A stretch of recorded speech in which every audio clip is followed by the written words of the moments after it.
And, of course, Ravens Vikings coming up Sunday in Minnesota. And our next guest is going to be on the field for that one of our favorites during his time as a Terp. He is Vikings wide receiver and now special teams ace. He is Tai Felton, and he is with us here on GCR. Ty, it's Glenn back in Baltimore. It's great to catch up with you, man. Thank you for taking the time for us. Yeah, man, 100%. Thank you guys for having me on here once again. I'm pretty sure we got a good relationship going here for the last We've been few doing years, it, man. right? So, It's been yes, sir. okay. Yes, sir. This is awkward for us though, man, because in the past we were always rooting for you. Like you understand. Right. I'm on the other side now, man. It's all Is the good. way it works. Hey, Ty, can you walk me through, right? Because you have been a star your entire life, right? Like what it takes. Where does it come from for you that when you get to the NFL and they say, "Hey, by the way, bro, everything you've done in the past that don't matter. You got to go out and do it on special teams, and you got to prove that you're willing to." Why is that something that you are able to say, like, okay, I can do that, and I'll go be really good at it? It's just me wanting to contribute to the team and dominate my role any way possible because I feel like the biggest thing just in this sport and something that solves everything is winning. So if they feel like I can be an A special teams player and I can win my one-on-one battles and help the team win, I'm going to end up doing it regardless. And I'm blessed enough to be in one of the top receiver rooms in the National Football League. So I get to sit back and learn and watch from guys who've been doing this. You got guys like Adam Thielen who've been doing this going on his 13th year, and then you got guys like Jay Jets who's in his 6th year, but is considered one of the best receivers. Yeah, I in the hear league. he's So good. I guess. Yeah, man. He's that guy for sure. So just being able to watch those guys and learn from the guys on the team is honestly and truly a blessing. Did you have to talk to anybody? Was it intrinsic? Is it in your nature? Like I know what a humble guy you are. That you didn't have to go through any of it. Like you're almost anti-wide receiver to me in how humble you are because we're used to every wide receiver being kind of a little bit of a psychopath. Was it easy for you to do that, or did you need to talk to somebody and have them give you that lesson like, hey bro, nothing's promised to you? Right. Yeah. I feel like it was kind of easy for me for sure.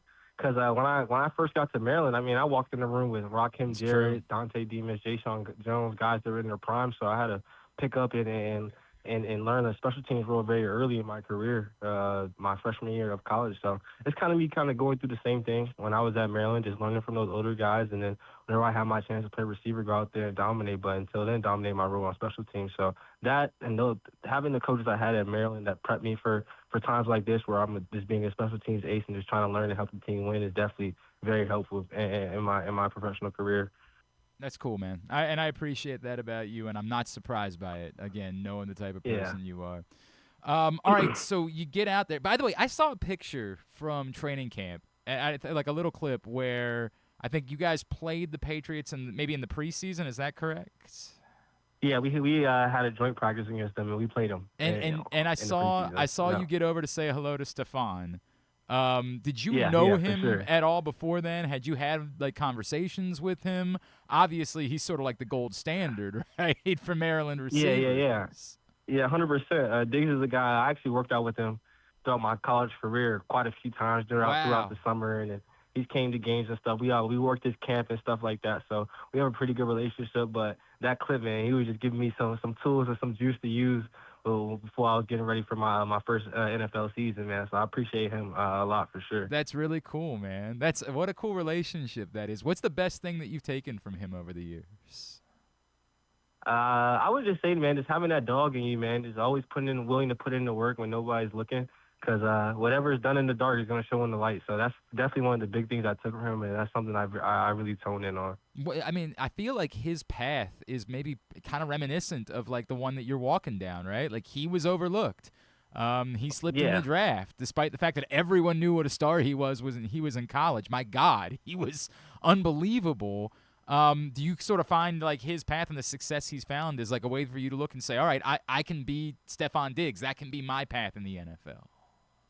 Yeah, man, 100%. I remember when I first got in here, guys, people were kind of comparing me to kind of just the path that we took and stuff. But I remember when he was his first couple of years, he was starting out on special teams, and before he got started a receiver, he was taking a couple punt returns and stuff like that to the crib, to the touchdown, man. So it's definitely it's a blessing knowing that one, the position I'm in, to be able to play that special teams and then be able to go up and learn receiver. But just to see other guys that have done it before me and those guys are helping me throughout this situation is definitely very helpful. That's really cool, man. We're chatting with Tai Felton. Ravens Vikings coming up this Sunday in Minnesota.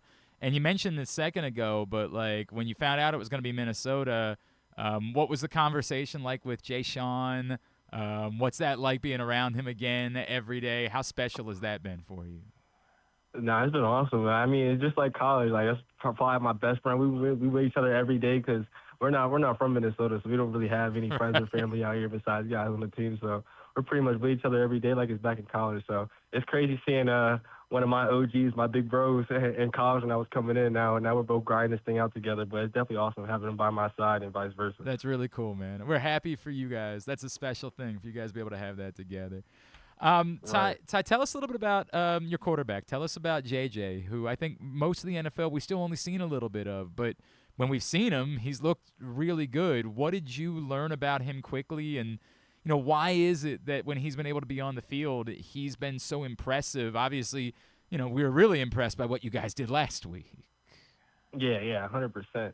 I would just say, first, just coming out of Maryland, playing him when he was at Michigan, I could just tell he was a winner just by the way he walked, the way he talked, and just the way he carried himself on the field. But me being able to be here, and we're literally locker roommates and stuff like that. My locker's right next to his, so just his winning like mentality. I say he has like a mama mentality, that killer instinct. Like when it's time, when we get in between them lines, there's no friends on there. Hmm. He gets on his game face and that killer instinct comes out. He's a true baller, man. I feel like there's not like one thing that he's just great at. He can just do it all between moving in the pocket, throwing the ball on the run, uh, taking the ball and just running through linebackers and stuff like that, like he did last week. So I would just say his winning mentality, how he goes out there and plays for his brothers. I assume you guys were not surprised the way the rest of the NFL was by what happened last week. I assume you guys knew, like we're gonna catch some people off guard. Yeah, 100%, man. Initially, I've learned very fast. Initially, man, every week's a new season, man. Ain't no Yeah. telling what's gonna happen. You gotta go out there and play ball. Man, it's crazy you say that, right? Because I think everybody was getting those reminders. Everybody thought the Ravens were going to go like undefeated at the beginning of the year, right? And like they've had to go Right. through some tough times. I would also imagine with that in mind, you guys are certainly not underselling or underestimating the Ravens given their record. Like this is still Lamar Jackson that you're going up against on Sunday. I imagine you guys aren't thinking about their record at all coming into this week. Yeah, man, 100%. This is the NFL, man. Everybody's a great player, and then you have guys like him coming in town, man. You have to make sure we're on our P's and Q's for sure. So it'll be an exciting one and a very competitive one for sure. Dude, tell me about. You mentioned Justin Jefferson. Like that is that. First of all, is he? Do we know for sure that he's human? That he's not actually an alien? Like, can you confirm that for us? Because I'm still not certain that's true. Yeah, I could definitely say he's probably not human at all. I've probably seen him drop like two passes in my 6-7 months of being here, and two of them were in a walkthrough. So I don't think that really counts. But he's definitely that guy, man. So 100%. Okay, in that way, because you talked about being able to soak up from those guys, and it is. Look, obviously him, Jordan, Adam, you brought up. Like, it's an amazing room. But like, do you find yourself even saying sometimes, like, I don't even know if I can do that? Like, are there things that he can do that legitimately are different than any other receiver on the planet? Yeah, I would just say the biggest thing, man, is he has his killer like instinct too. Like Hmm. I remember we were in Detroit last week, man, and he popped up on the sideline with a ski mask, and I was like, oh, yeah, I know what time it is. And he ended up making that one hand catch, man. So I would just say, man, his competitiveness, man, is through the roof. Like we all know he can run routes and catch the ball, but his competitiveness and willing to go out there and go against the number one corner every week and be very dominant, man. It's something that a lot of people don't have. Just that dog in you to go out there and dominate whoever's guarding you, man. So I respect him a lot. He definitely is the best in the league from what I've seen for sure. All right, we gotta talk about we gotta fix some things. And I know it was a tough year for you guys last year, but what do you do? Do you send texts? Do you check in on the guys? Like it's tough when you're going through this, right? And we know, like until last week, they were all really close games, right? That they just Right.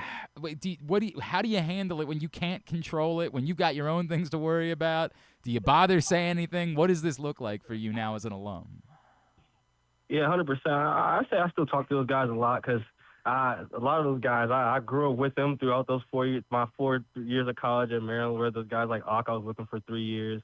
Punch 3 years, Nolan Ray a few years. So I definitely check in with those guys, man, and just trying to help those guys and teach those guys, man, that this is football, man. There's those guys get NIL, those guys get paid too. They got recruited just like you. They have endless offers. So this is about seeing that adversity and just facing it up front, man. Losing or winning, you can never take your wins too high and take your losses too low. You just got to go out there and play ball, man, and have fun with it. Even though they're going through a interesting time with them dropping four, man, but they're blessed to be able to play Division I football every day and just to go in there. So they're soaking in the opportunity they have and then hopefully turn this thing around soon. Is there anything that you see that you say, like, man, if you could just – I feel like everybody's screaming, like, you just got to be able to run the ball a little bit more, right? Like, just a little bit more. Yeah. And that might fix everything. Is there anything else that you see where you're like, man, if they can just do this, they're going to be all right. They're still going to get a couple of wins here before the season's over?